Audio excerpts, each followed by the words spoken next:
and the dates and who you met and what information they gave you. Where do you record all this information? As an agent, you are required at all times to make notes and whatever and give to your handler who keeps your file. Your file is kept by your handler. So You don't cannot have a diary of anything of that sort, which if it becomes accessible to anyone, you will definitely be attacked. So details relating to this trip to Kenya, all that information, you've already given it to your handler. That's correct. You no longer have the notes with you. Yeah, but there was nothing written in Kenya. We only conversed as we do. And I came to tell him, and then we noted in the file, and we kept the file. That's correct. I'm assuming that when you had to go to Kenya, you needed to go to a certain address at a certain time to meet a certain person who has been described to you? Because you can't just go there and meet anybody. You had to know what the person looks like, where you are going to meet them, at what time. Where did you record all that information? It's a normal thing. I'm flying at 12 o'clock or 1 o'clock. I arrive in Kenya 5 o'clock, and then he'll tell you, you sit in the restaurant 6 o'clock, you go to outside, there is MTN and Telkom in Kenya. You then, either you buy airtime, but in the airport there is Wi-Fi. To say I've arrived, and he tell you I'm wearing blue jacket, I'm outside. You go and meet him, and then you drive, you go somewhere. From there you come back. So that will be in your WhatsApp then, it won't be in a notebook? No, you can't write that. You talk to him over the phone. Yes. Okay. Thank you, Ms. Chaskot. Maybe on the same theme of records and to an earlier discussion where you say in your statement that you were involved in an operation where with 32 suspects and 32 firearms were seized. You remember that operation? That's correct. Now, you are a contact agent. You are not an operating member of the SAPS. Is that correct? That's correct. Okay. But you are in an operation. There must be a record of this operation. It is. Somewhere. And it is annexed. It must show that you were... No, I'm not talking about Okay. pictures.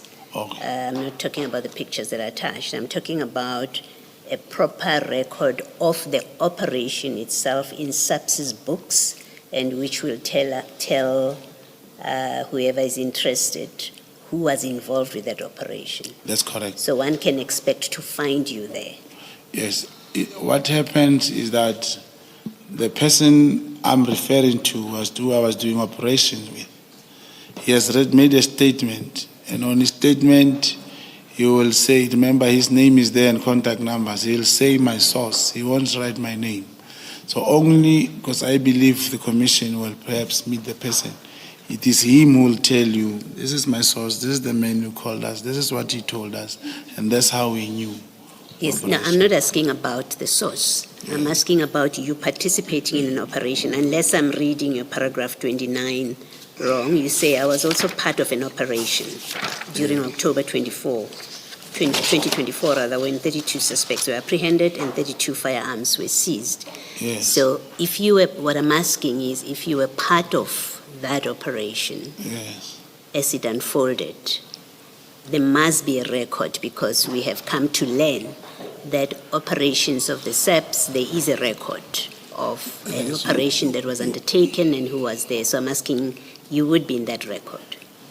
I'm not sure. Present when there was, I think, this takedown or whatever they call No, it. if there can be a crossfire, you will be hurt. You cannot. All right, no, I then misunderstood your statement in the... Thank you. Thank you.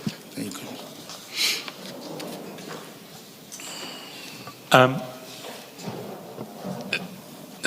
Thank you, Mr. Mogotsi. We're now going to get to the specific topics that we asked you to address in the various notices we sent to you. And the first topic is the evidence of Lieutenant General Mkhwanazi, which you address from the top of page 14, paragraph 56. I have some questions later on in this section, but maybe if you could take the Commission through paragraphs 56 to 60. The evidence of Lieutenant General Mkhwanazi.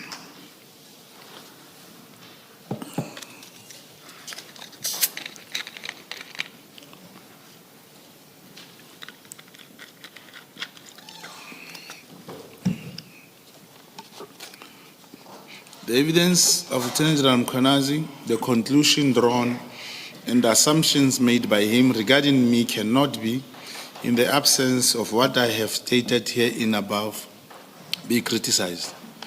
I say this because Lieutenant General Mkhwanazi could not and did not know that at all relevant times I was a contact agent acting on behalf of the state with tasks, orders to investigate both Lieutenant General Mkhwanazi and Matlala as aforesaid.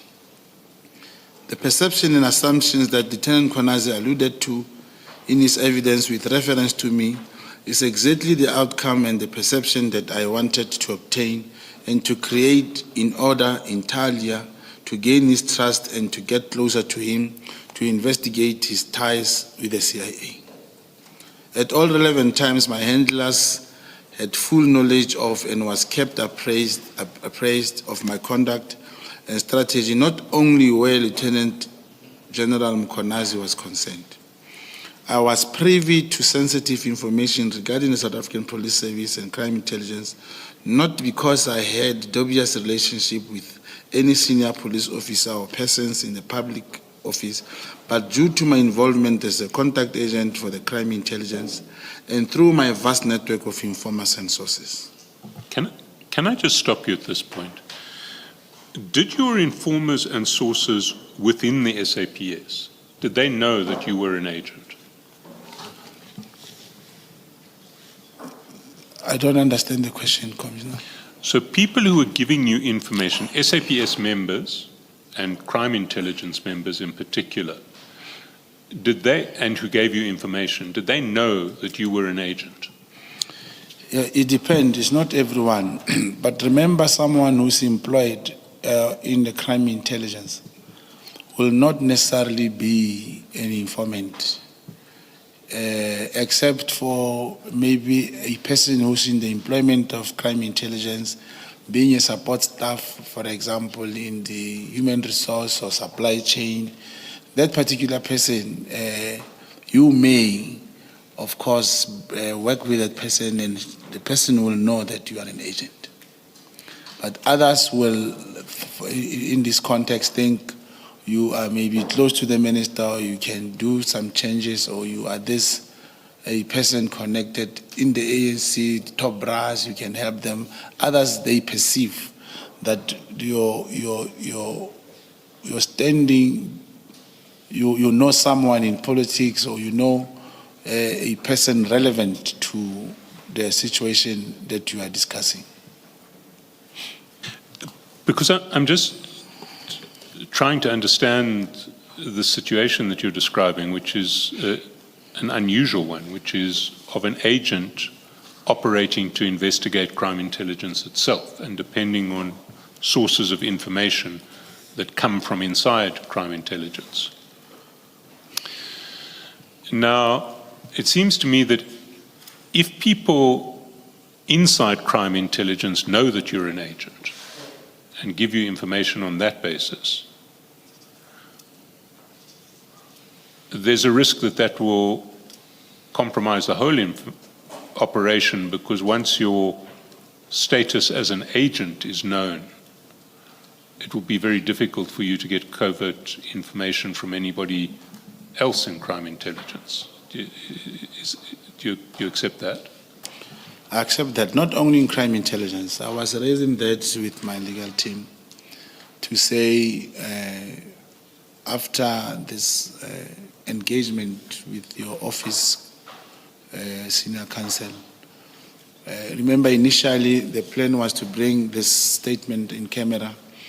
I've taken into cognizance the whole world knows that I am this person. So no one ever I don't think there's anyone who will ever give me information. Even if they say there is a tender of 10,000, once you see me, you say, no, they will never work with me. I was telling my team, how are we going to deal with this going forward? It is a concern, but I mean, in fairness, I think you yourself have disclosed your status as an undercover operative in interviews before you came to this commission. I have never commissioned. I've always said the right platform will come. There was no way, because after the commission was established, I also checked and read the terms of reference. I really believed I will present this in camera. But so that's the first issue, which is that if people know you are an agent, then there's always a risk that your status as an agent leaks into the broader world of crime intelligence that you're investigating, and your position is compromised. Would you accepted that proposition? Yes, provided you do not explain to the person giving you information at first. You explain to a person that, look, the information you are giving me, now comes this part. I can assure you, even the president will deal with this. You assure a person. But that raises my second concern, which is if people don't know that you're an agent. They didn't know, now they know. No, now they do. But if they don't, then what you're doing is, well, what's happening in the process is that crime intelligence operatives, employees, agents, are giving you what I would imagine is classified information, thinking that they're giving it to someone who isn't an agent. No, there's no one. You see, all the information and instructions, commissioners, they will come through the handler. The handler will tell you there is this, and he will show you. There is no way you have to find me in possession of classified information. You can look at it, make notes, and understand, and even the notes you can't keep. But this investigation, it's not like a normal investigation.